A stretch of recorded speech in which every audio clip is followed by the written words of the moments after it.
ఎక్కడికి వెళ్తున్నాం? గుడికి వెళ్తున్నాం. హాయ్ అండి అందరికీ. అందరూ ఎలా ఉన్నారు? నేనైతే చాలా బాగున్నాను. మీరు కూడా బాగున్నారు అనుకుంటున్నాను. ఈరోజైతే శ్రీ బెట్టాడ సిద్ధేశ్వర స్వామి టెంపుల్ గురించి చెప్పాలనుకుంటున్నానండి. నిన్న వెళ్ళాను. నిజంగా ఇంతకుముందు ఎందుకా వెళ్ళలేదు అనిపించింది, అంత బాగుంది.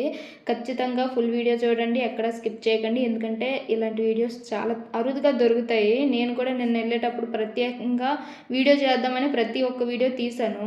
సో ఫస్ట్ అయితే ఇది రామ్నగర్ దగ్గరలో ఒక 20 కిలోమీటర్స్లో ఉంటుందండి. చాలా బాగుంటుంది, వెళ్ళండి. ఇన్ కేస్ ఇటువైపు వస్తే ఖచ్చితంగా వెళ్ళండి. బెంగళూరు నుంచి అయితే గంట జర్నీ, అండ్ రామ్నగర్ నుంచి అయితే ఒక 45 మినిట్స్ అలా జర్నీ పడుతుంది. సో ఫస్ట్ అయితే మొత్తం అదంతా గతుకుల రోడ్లాగే ఉంటుంది. బట్ ఈ మధ్య డెవలప్ చేస్తున్నట్టు అలా ఉంది. బట్ ఎప్పటిదో ఈ టెంపుల్ అంట, చాలా బాగుంది. చూసారా పైన స్తంభంలా కనిపిస్తుంది, అక్కడికి వెళ్ళాలి. మొత్తం కిందకి వ్యూ చూసారు ఎంత బాగుందో. నాకైతే చాలా నచ్చింది. వీడియోలో తెలియట్లే కానీ ఆ గాలి కానీ అంతా చాలా బాగుంది. వెళ్ళగానే నందీశ్వరుడు ఎదురొచ్చినట్టు భలే ఎదురొచ్చింది మా కావు మాత్రం. అండ్ అక్కడ వ్యూ చూసారా, నాకు చిన్నప్పుడు ఆ బొమ్మ వేసేదాన్ని కొండల మధ్యలో సూర్యుడని. ఫస్ట్ టైం చూసాను అలాగా, అంటే 2 కొండల మధ్య సూర్యుడు అంటే సన్సెట్ టైంలోని. అండ్ ఓవరాల్గా ఇక్కడ గుడి అయితే ఇలా ఉంటుందండి, చూసారు కదా. పైకి వెళ్ళిన తర్వాత చాలా పీస్ఫుల్, ఎంత బాగుందంటే ఆ చల్లటి గాలి కానీ ఎంత ప్రశాంతంగా ఉందో. చుట్టూ ప్రదక్షిణలు చేసిన దగ్గర అండి ఇది. చూసారా రాళ్ళైతే ఏదో చెక్కినట్టే ఉంది, అది న్యాచురల్గా ఏర్పడిందే. ఆ కింద గుడి కట్టారు. అంత బ్యాలెన్సింగ్గా ఎలా ఉందో నాకు ఇప్పటికీ అర్థం కావట్లేదు. లోపల ఇంకో శివలింగం ఉంది, చాలా బాగుంది అక్కడైతే వ్యూ. అండ్ పైన నాకు ఆ రాళ్ళు చూస్తేనే సగం అమేజింగ్గా అనిపించింది, చాలా బాగా నిలబడినట్టు అనిపించాయి. చూసారా అది నాకు పైన ఎడ్జ్ పడిపోద్దాం అన్నట్టు కనిపిస్తుంది.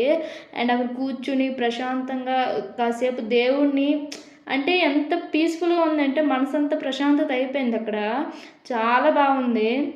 ఇంకా లోపలికి వెళ్ళేసరికి ఇంకా మధ్యాహ్నానికి తీసారు చూడండి. గంట సౌండ్లు చూడండి. ఇక్కడ వాయిస్ ఆపుతాను.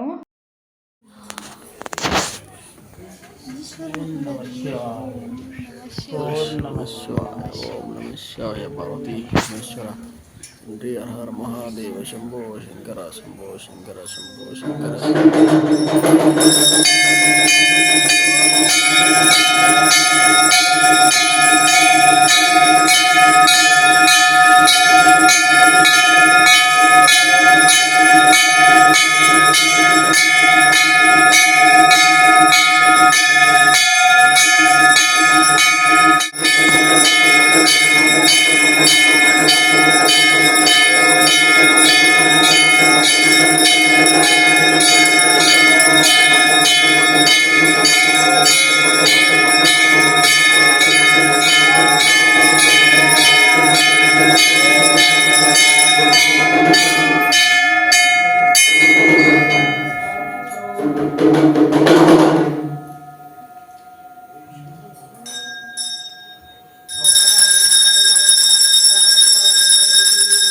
చాలా బాగా అనిపించింది కదా. నాకైతే అసలు గూస్ బంప్స్ వచ్చేసినాయి ఆ గంటల సౌండ్కి. అండ్ అక్కడికి మొత్తం దర్శనం అంతా అయిన తర్వాత బయట మీకు ఫస్ట్ వీడియోలో చూపించాను కదా, ఇది బయట చాలా అంటే చాలా బాగుంది. ఇది మాత్రం నేనైతే ఎన్ని ఫొటోస్ దిగారో తెలీదు. మధ్యలోని శివలింగం, దానిపైన సర్పం, అందులో నుంచి వాటర్ వస్తున్నట్టు, చుట్టూ అంటే చాలా వాటర్ ఎప్పటి నుంచి ఉందనే పక్కన పెడితే చాలా అందంగా ఉంది. దానికి ఎదురుగా నంది నోట్లో నుంచి వాటర్ వస్తున్నట్టు.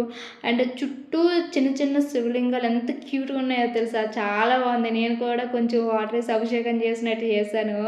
అండ్ ఆ వ్యూ అయితే చూడండి, ఆ వెనకతల సూర్యుడు కానీ ఇంకా అంతా అన్నీ చూసరికి నాకు ఇంక మాటలు రాలేదు.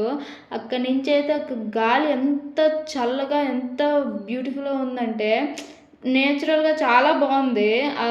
ఫ్రెష్ హెయిర్ కానీ అంతా చాలా నచ్చింది. మేమైతే అసలు అందరూ వెళ్ళిపోయారు కానీ మేము ఇంకా లాస్ట్ వరకు ఉన్నాం. అందరూ వెళ్ళిపోయిన తర్వాత కూర్చుని అలా చూస్తున్నాం. చూసేసరికి అందరూ వెళ్ళిపోయారు, ఒకళ్ళిద్దరు ఉన్నారు మాతో పాటు.